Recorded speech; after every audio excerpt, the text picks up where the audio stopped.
Welcome students. I am Dr. Angeline Priya, Assistant Professor working in Holy Cross Home Science College, Thuthukudi. Now I am going to teach you a novel from the South Asian literature, A Thousand Splendid Sun, Part 2. In Part 1, we see about the marriage life of the main character, the protagonist, Miriam. So, in part 2, we are going to see about the another protagonist of the novel, Laila. Laila is born sometime after the marriage of Miriam and Rashid. She lives nearby Miriam's house.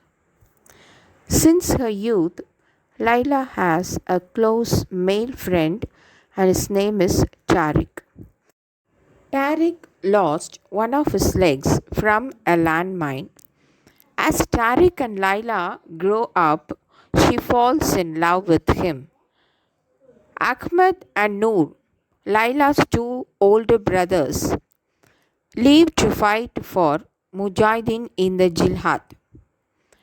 But after they are killed, Laila's mother, Fariba, is never the same. As conflict turns to war in Kabul, the living conditions became difficult for everyone living in Kabul. So Hakim emphasis on attending school. Laila must quit because the streets are too dangerous. So she is tutored at home. Hakim, Laila's father, wants to leave Afghanistan, but her mother will not leave the land because their sons have died in that particular land. And Tariq family also moves to Pakistan, and Laila feel devastated. Before Tariq left, he and Laila had sex. Tariq asked Laila to come with him and marry him, but Laila could not leave her father. A few weeks after Tariq's family leaves, Laila is almost hit by a bullet.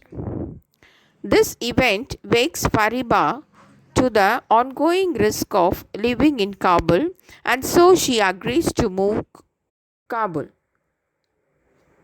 While they pack, a bomb hits Laila's home and her father and mother died, and she is the sole survivor of the blast, knocked unconscious. Laila awakens in Rashid and Miriam's house after the bomb blast. So they took care of her as she healed. After a few days, Abdul Sharif comes and brings the news that Tariq has been hospitalized and then died. So Laila feels devastated again. As Rashid's daily behavior changes, the life of Miriam becomes a question mark.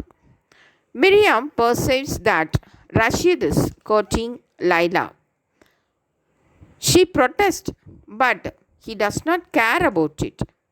At last, Miriam asks Laila if she would accept Rashid's hand in marriage, and Laila's answer at once is yes, because she is pregnant and now she wants Rashid to think that the baby is his, and the baby needs a father. So Laila and Rashid got married, and a tension arises between Miriam and Laila. Frequently, Rashid puts Laila on a pedestal and makes fun of Miriam in order to impress Laila. Once Laila announced that she was pregnant, Rashid was ecstatic.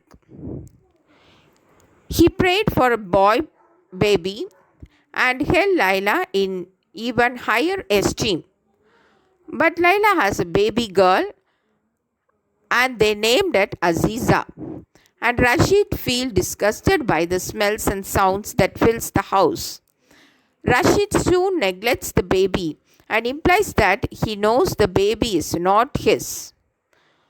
Soon after the birth, Rashid demands that Laila have sex with him. Laila refuses because the doctor ordered her not to do for 6 weeks. But Rashid blames Miriam, however, and tries to beat Miriam. Laila comes in between Miriam and Rashid and she blocks his blow the first time anyone had ever stood up for Miriam. The tension between Miriam and Laila thus lives, and Miriam appreciates Laila for defending her. Thus, they develop a friendship between themselves.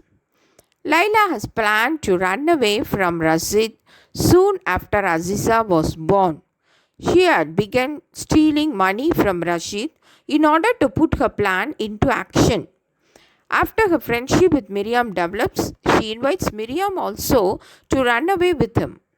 Rashid locks them in separate hot rooms with no food and water when he came to know about their plan.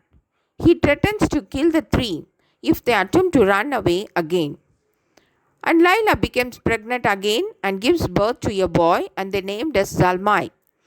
Rashid adores and spoils Zalmai and Zalmai worships Rashid. Thus, the life of Miriam and Laila was caught in the hands of Rashid and they suffered a lot because of Rashid. So that's the second part. The part 2 ends with the life of Miriam and Laila in the hands of Rashid. Thank you.